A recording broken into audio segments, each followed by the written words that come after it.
There's a good chance that Modern Warfare 3 has already released by the time you're watching this video, and if you are watching this before the official release window of Modern Warfare 3, I will be very impressed with you. I really would be. It really means a lot if you're actually checking out this video within the first hour it gets uploaded.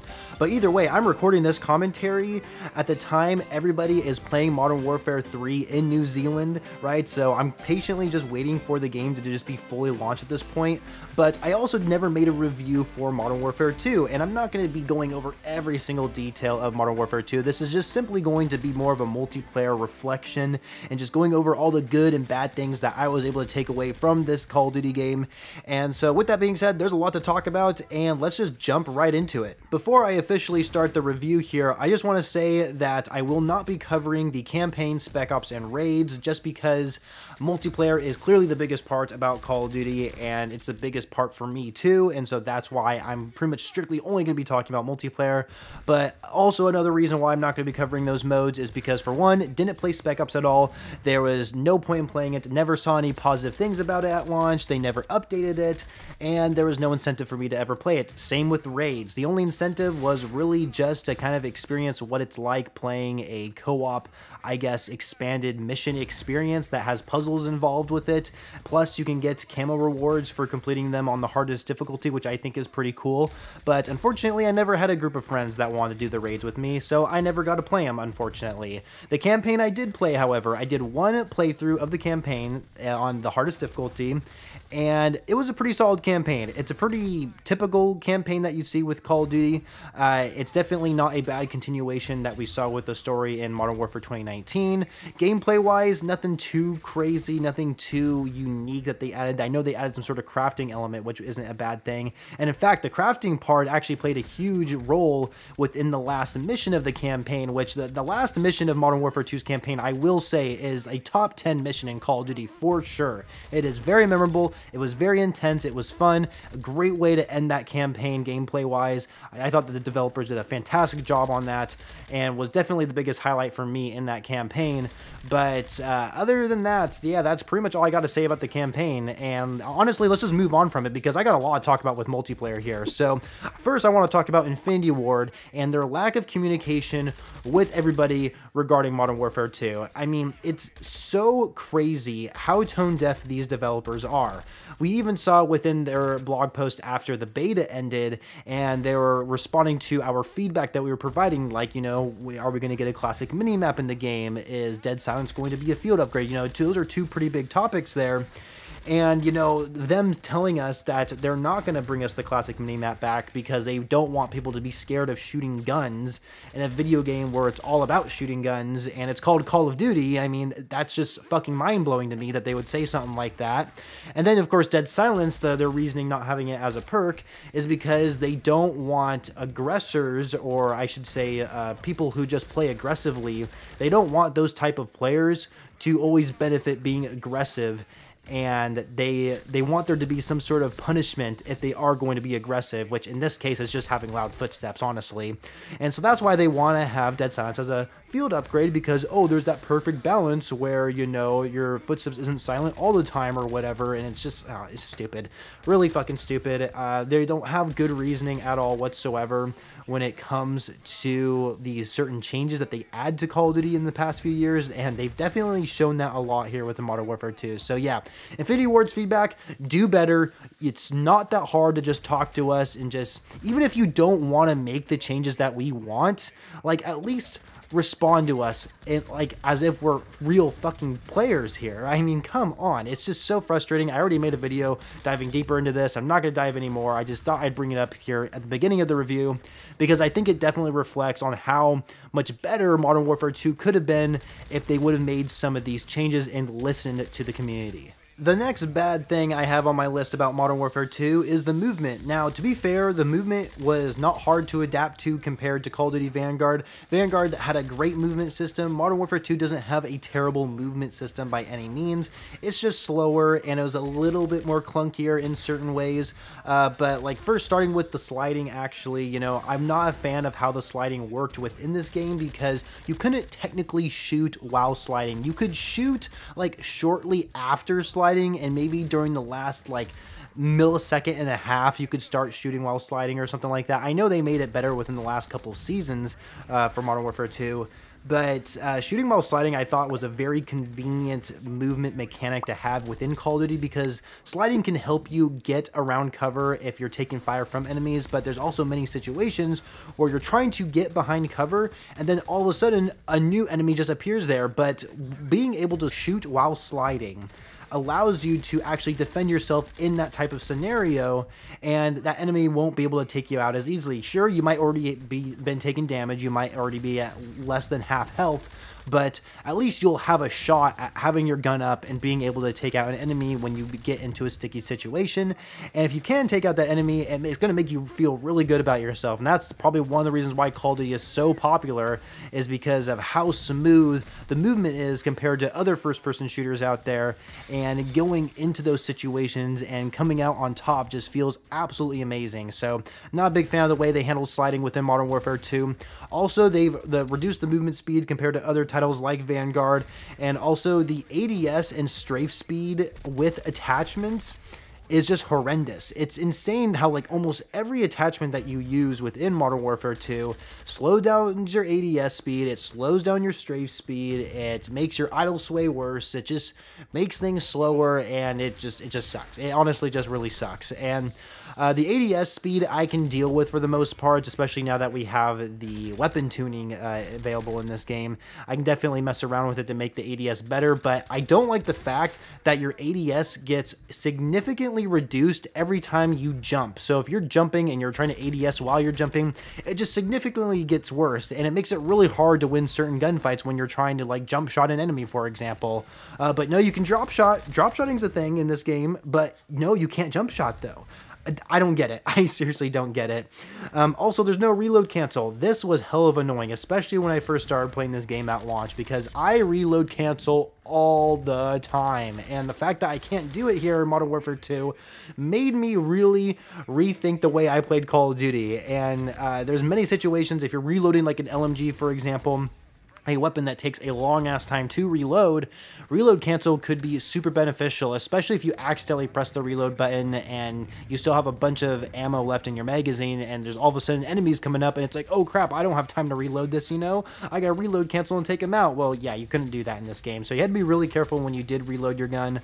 It seemed like once you took the magazine out of the gun, that's when the reload canceling effect actually goes away. That's what I've noticed anyway. I'm not sure if they changed that later on, but it was just kind of a muscle memory for mine, so that's just how I remembered it. But the next bad thing I actually want to talk about is forcing everybody who hops onto Modern Warfare 2 to play a certain way. And I've already talked about how the movement, there's a lot of different types of ways your attachments can make you slower, for example. That's what they're doing. They want you to play slow. They don't want you to be aggressive in this game. They don't want you to have dead silence as a perk, right? There's a lot of different other factors in this game that show how Infinity Ward wants you to play a specific playstyle, even though they don't always make it completely obvious. Modern Warfare 2019, they definitely made it obvious how you wanted to play in that game. And in this game, it's also pretty obvious for me, but it seems like they also try to mix in some arcadey or classic Call of Duty elements to make it seem like they don't want you to play in this certain fashion. You know, they want to make it seem like you could have other opportunities to have different play styles, but you really don't. If you want to be successful in a Modern Warfare 2 match, you can't always be aggressive. It usually does not pan out well, especially since footstep audio is pretty loud. But I'll give out some examples here. So the black gold map, right? Remember that map, how it's nighttime only, you have to use night vision goggles. That map, the fact that it's only at night, you have night vision goggles, makes it to where every time you ADS, even if you have no attachments on your gun, if you ADS with your gun, you are pointing a laser, a pretty bright laser, keep in mind, that pretty much anybody, including the enemy players, can see fairly well. And the fact that you could be someone who already has a laser attachment on your SMG, for example, but it only shows up while you're hip firing with it. Well, guess what? If you're playing on black gold, now your laser is going to show while hip firing and while you're aiming down sights. And so you have to mess with your gun and change up the attachments so that way it doesn't always show up all the time. And that shit is annoying. I hated how black gold made you play in a specific way that you didn't want to play, just because of that stupid laser that pops up on your gun. Like, Like, that's literally the only reason. Like, honestly, if they wanted to keep a nighttime only map that where you could use night vision goggles, but they took away the whole laser aspect, it would have been so much better. But like, I was always self-conscious every time I was aiming down sights around certain corners because anybody could see my laser. It was dumb, really fucking stupid, and I will never forgive Infinity Ward for giving us black gold because I don't think the map's bad. The layout really isn't bad. It just sucked that they made it a night vision goggle type mode. Basically, when you play on that map, you're playing on night vision goggles mode. Like, that's what's happening. They should have just made a playlist like they did back in Modern Warfare 2019, where they had the night vision goggles and the realism playlist. I think they're now combined into one playlist now, if I'm not mistaken. That's what they should have done here in Modern Warfare 2. Not give us a map particularly for that playstyle. It is ridiculous. The next thing I want to talk about are perk packages, because I don't think there is a worse perk system in Call of Duty than what we see within Modern Warfare 2. And we've seen previous Call of Duty games really change up the way perks work. Like, a great example is Call of Duty World War 2. In that game, they had the division system and basic trainings, which was like a different combination of like how you could use perks within your created class in World War 2. But they actually did a good job. Sledgehammer Games actually made it work somehow, where for whatever reason, Infinity Ward just didn't figure that out here with Modern Warfare 2. You know, they should have just like left it alone. They should have just gave us the same perk system we saw within Modern Warfare 2019, if in all honesty, because what they were doing was they were trying to fix something that wasn't broken in the past. And so the first thing I want to complain about with the perk system in this game is just applying it to your created class in general, because it's not as simple as just going into your custom class and editing the perks that you want to cater to that particular playstyle, and then you're done. It's not that easy. Instead, perk packages, you have to actually select a perk package in order to apply it to a custom class. And sure, yes, you can edit these perk packages to what you want. You don't have to choose the default ones that are already in the game. But the issue is there's only 5 perk packages that you can actually edit and customize yourself. And there's 10 created classes. So out of those 10 created classes, you're going to be reusing those same perk packages multiple times, most likely. And you could have all these custom classes, all 10 custom classes created with all different weapons and all different types of playstyles that you are trying to create for yourself.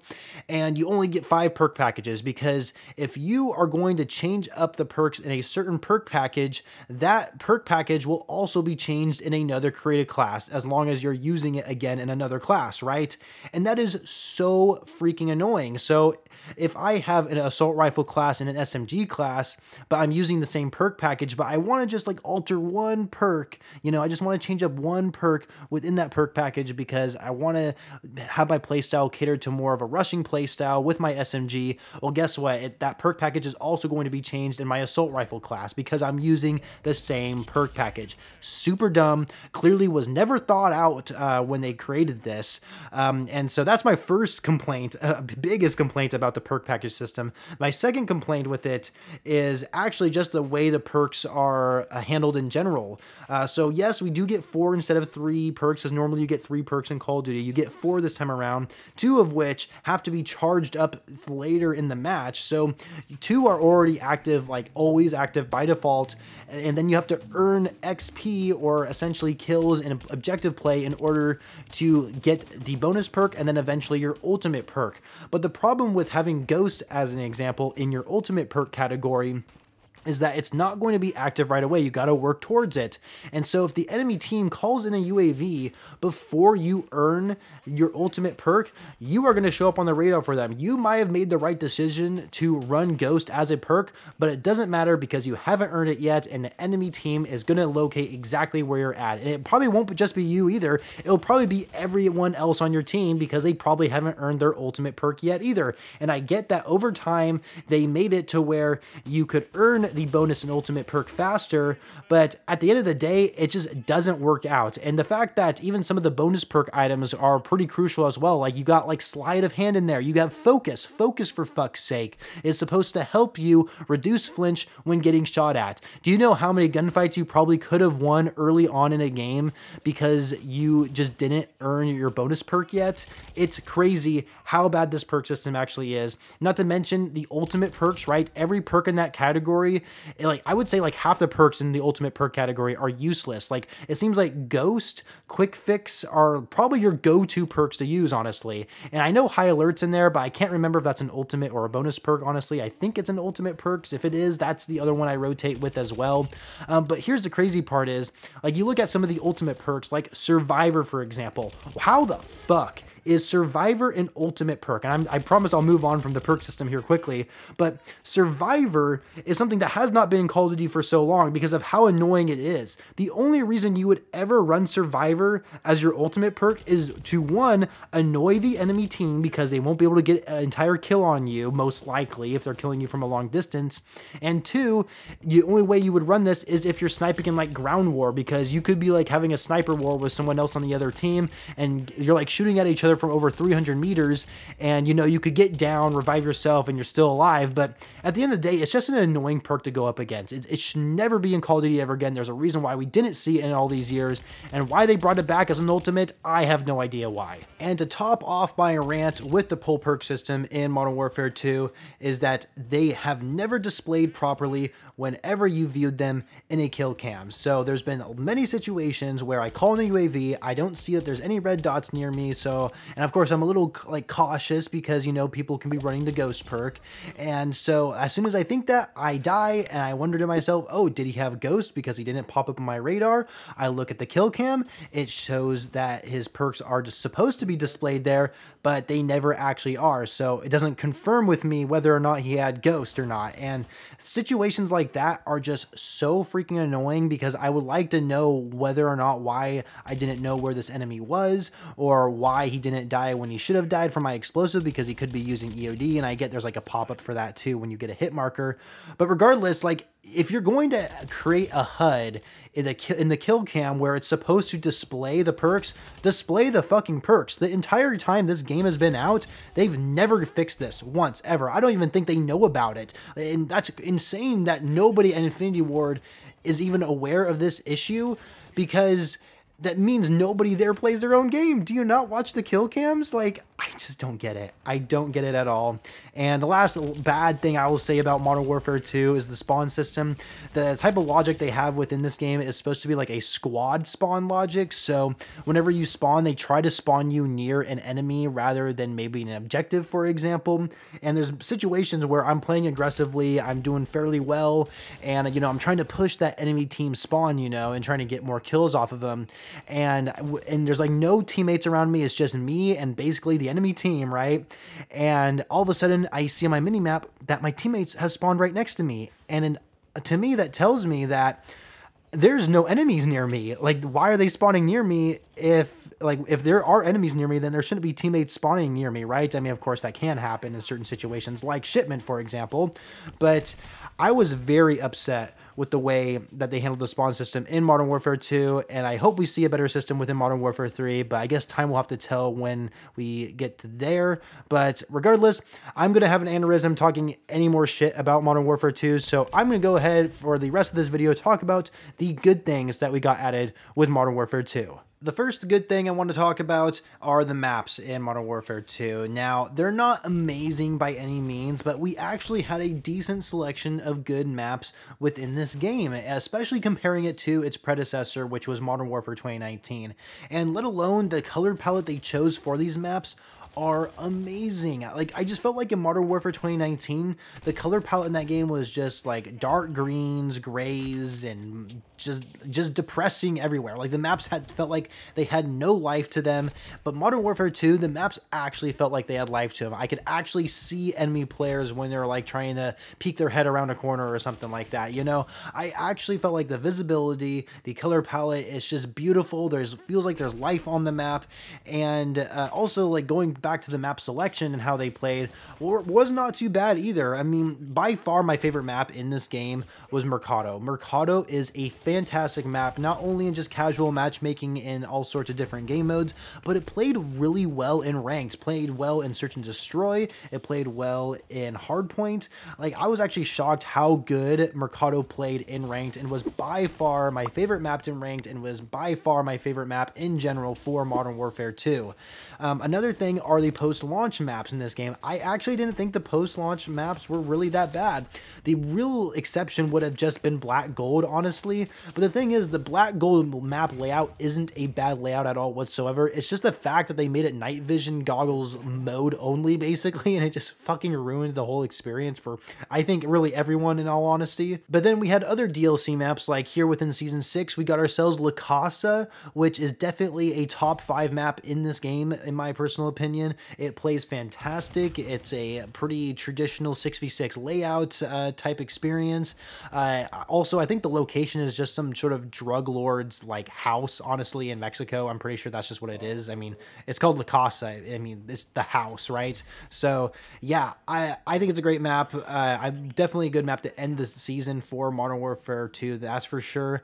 And so yeah, I was fairly happy with the maps in this game, in all honesty. I was very happy, a lot more happier than what we had within Modern Warfare 2019, that's for sure. The next thing I'm going to talk about is ranked play, because this is probably the one ranked experience within a Call of Duty game that I put a lot of time into, and I've also reached the highest ranked I ever have in Call of Duty, and that is Platinum, which really isn't all that special. I mean, I could have totally put in more time into ranked if I really wanted to, and I was trying to get to Diamond, but yeah, I was just cutting it way too close at the end of Season 5, and I only end up getting to Platinum, unfortunately, but it was definitely worth it during doing it in Season 5, because they added in that reward that you can get for a camouflage that was basically whatever division that you ended off on, you would get that sort of camo. I think it was like if you're gold or above, you would get some sort of camo within that division you finished in, and luckily I was able to get up to Platinum, get myself that Platinum camo, and it looks pretty damn sexy. It may not be a Crimson or an Iridescent camo,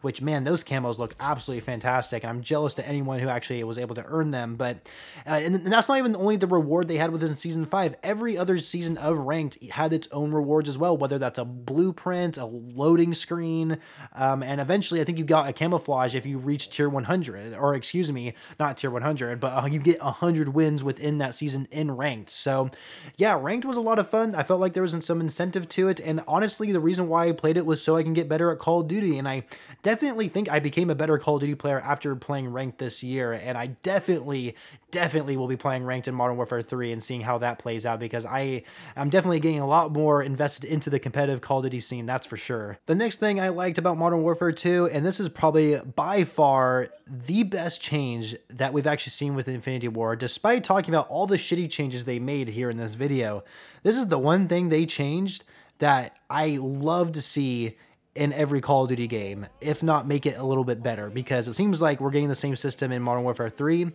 and that is the camouflage unlock system in this game. They did a fantastic job. So essentially how it works is that every gun has like 4 base camo challenges that you have to get through before you unlock the gold camo challenge. And with the gold camo challenge, all you had to do was get 3 kills without dying 10 or 20 times, whatever many times it is, depending on the gun you used. And then you moved on to the platinum challenge, which was always long shots, which was awful. By far the worst part about the system was giving us long shots for every fucking gun. Luckily, it wasn't 100 long shots per weapon like it was in Vanguard, if not more than 100 long shots, because if I remember correctly, the Bren from Vanguard wanted you to get like 300 long shots. Oh my god, fucking insane. But luckily the long shots weren't too crazy in this game, even though on a lot of the maps it was definitely hard to get long shots. But regardless, the camouflage challenge system just worked out so well. And the one regret I do have this year with Modern Warfare 2 is that I purposely didn't want to unlock Orion Camo too quickly, just because of how quickly I knew I could get through these camouflage challenges. So I was holding off on a lot of them for quite some time. I was holding off on a lot of guns for quite some time, but I eventually did earn myself Orion Camo, and honestly, I think for now on, I'm just going to try and earn the Mastery Camos as quick as I can. I really don't like the idea of spreading out my time like that anymore, just because I just don't think it's worth my while, worth my time in the future anyway. But regardless, yeah, the Camouflage Challenge system, absolutely fantastic. And one thing that I don't see anybody talk about, which I'm sure everyone's aware of, but nobody has really said it out loud, is that every time we got ourselves a DLC weapon in the game, we were also getting DLC camos too, because even though the mastery camos were the same with every gun, the base camos were always different. So whenever you unlocked a base camo for a particular gun in Modern Warfare 2, you could use that camo on every gun in the game. So you weren't just re-unlocking the same camos over and over and over again for every gun. Every gun has its own unique camos that you can unlock for it and apply it to every other weapon in the game. And so when we got DLC guns, they gave us new camos to use, and they weren't like some half-assed camos too. Like there might have been some that were kind of dull and boring, but there was some pretty cool camo patterns that we got with some of the DLC guns in this game, and I thank Infinity Ward for that. Great job, fantastic feature. I hope we see this continuing even with Treyarch's game, because it seems like they're doing it with Modern Warfare 3, which is awesome to see, but hopefully Treyarch could do something similar to this, because this is a system that I can get behind. The next thing on my list is the firing range. This is a feature that should be in every single Call of Duty game, no matter what, and even though the firing range in this game, it's not as like good as I was hoping it would be, because I was hoping it would actually give us like damage values when you would shoot at the test dummies, for example. Eventually they added the armor plates later on in the firing range, so if you're a Warzone player and you're using the firing range, it makes it a lot easier to understand like how fast the time to kill actually is on your gun when someone has like full plates, for example, or maybe if you wanted them to have 2 plates you could, or even 1 armor plate you can as well. So that was a pretty cool feature they added later on, especially for Warzone players, but it would be nice if they expanded upon this more, which they just haven't done since Call of Duty World War II. In fact, this is the first time we've seen the firing range since Call of Duty World War II. And yeah, there's just so much more they could expand upon this and just make it that much better. But I like how fast the load time is when you get into the firing range. It's like almost instantly. And this is very good for testing out your weapons before a match starts, especially since the attachments in this game have a lot of different pros and cons to them. So you would like to know how it actually is affecting your weapon before you bring it into a match. And especially with weapon tuning in the game, that definitely makes a huge difference. So I utilize the firing range all the time, and so I'm glad they had it in this game. Despite it not having as many features I would like, I'm happy it's there nonetheless. Weapon balance in this game was also something that I found to be surprisingly good, because it seems like usually with Call of Duty there's always like a couple weapons that everybody's just using because they're just significantly better than everything else. And sure, yes, that also comes down to the developers nerfing those guns and trying to balance them out throughout the year, which of course happens. That's like almost given within every single Call of Duty game anyway. But you know, the thing is, even though we got some pretty powerful guns at the start of new seasons, because let's be real here, they purposely make DLC guns good so people actually buy the battle pass and buy bundles so they could use them, right? And then they eventually nerf it a couple weeks down the road, so that way people stop complaining about it online. But you know, the thing is that I felt like there was a pretty good selection of weapons when it came to using meta loadouts, for example. And of course, I'm not talking about Warzone in here. I'm just talking about in multiplayer in general. Like, I felt like I wasn't getting outgunned a whole lot on using a weapon that may not be as good as some other guns. You know, if I had the flank on an enemy, they weren't just going to do a whole 180 on me and take me out, you know, with some really good weapon, right? You know, if I got the first shot on them, then there was a good chance I was going to win the gunfight. Of course, that's not always the case with every single gun. There are some weak weapons in this game, but there's also some definitely more than good guns that are in this game as well. But overall, the selection wasn't bad. You know, I really felt like there was a good variety of assault rifles, SMGs, shotguns to use, that if I wanted to run something and go off with it, you know, I had choices. You know, I didn't feel like I was always drawn to a particular gun because of how much better it is than the rest of the weapons in the game. So I definitely thought they did a good job on this, and I give them a thumbs up. The last thing I'll talk about in this video are seasonal events. We didn't really get a whole lot of them in Modern Warfare 2, but it seems like we're starting to see them roll back into the Call of Duty series, and this pretty much ended with like Call of Duty World War 2, because in that game we had a headquarters which really set the tone of those seasonal events, like the Winter Siege event. You know, the headquarters was all snowy. The St. Patrick Day's themed event, you know, everything had like St. Patrick Day themed stuff. You know, they even had like a Day of the, I don't know if it was a Day of the Dead, but they had some sort of like undead event where it was like zombie themed headquarters. So the headquarters really helped out in Call of Duty World War II when they implemented events, and hopefully someday we'll get a real Call of Duty headquarters someday. Not this whole COD HQ menu bullshit that we have now.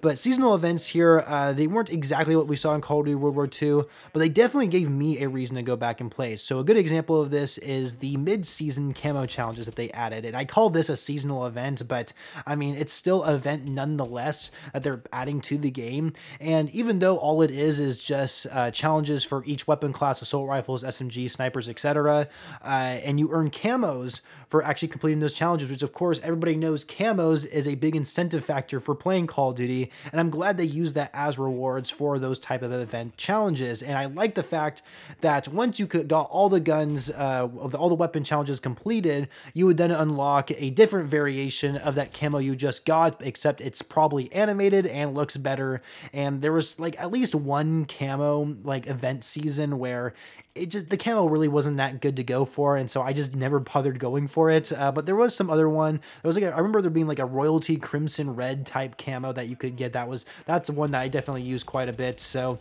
I really like those type of events that we have within Modern Warfare 2. I hope we see more of them within Modern Warfare 3. But of course, I can't forget about the haunting event, which was just an absolute banger in Modern Warfare 2. And for some reason, why do we have to wait until October to get like the haunting event or some sort of Halloween themed update for Call of Duty to make it fun? And that's kind of the same like kind of trend you see with other video games. I think just because Halloween, there's just so much creativity that can be put into like the Halloween theme into a video game, and so I think that's why we see them go balls to the wall with the whole Halloween event that we had here within Modern Warfare 2. And so part of that, you know, was of course Warzone and DMZ going to do those, like going to a ritual site to kill the butcher, or going to the UFO site to take it out and then place the orb inside of like some portal to complete the challenge. And there was a pharaoh that could reward you if you didn't kill him, and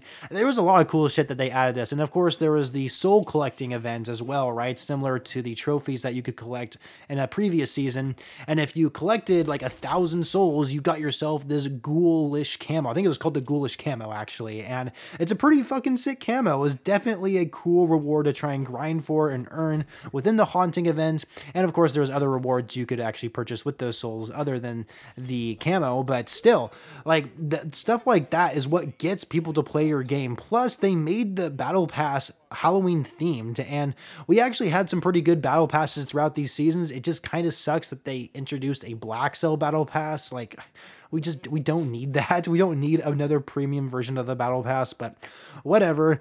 Either way, the battle pass for this last season for the haunting event was fantastic. Even like the two maps that they gave us for the haunting event in multiplayer, the Halloween and Day of the Dead maps, Embassy was by far the better looking map for sure. El Asilo, when they changed that to like a Day of the Dead map, I mean, that's cool and all, but it just wasn't nearly as like, I mean, it didn't have like a spooky theme to it, where like Embassy had a spooky theme to it, and it was at night, and it just visually looked really cool, and it just seemed a lot better than the El Asilo version. But either way, they still did it, and we don't see seasonal map variants like that anymore with Call of Duty. It seems like it's only shipment that they do during like the winter time or something. So yeah, that's it, you guys. This video has gone on way too long. I'm going to have a pain in the ass time working on editing this, so I hope you guys enjoyed it. Make sure you did leave a like if you did stick all the way through, and of course subscribe to my channel for Modern Warfare 3 videos, because goodbye Modern Warfare 2. I'm done. You know, overall, Modern Warfare 2 isn't a horrible game. I clearly played it all year long, and honestly, ranked mode kind of helped with that.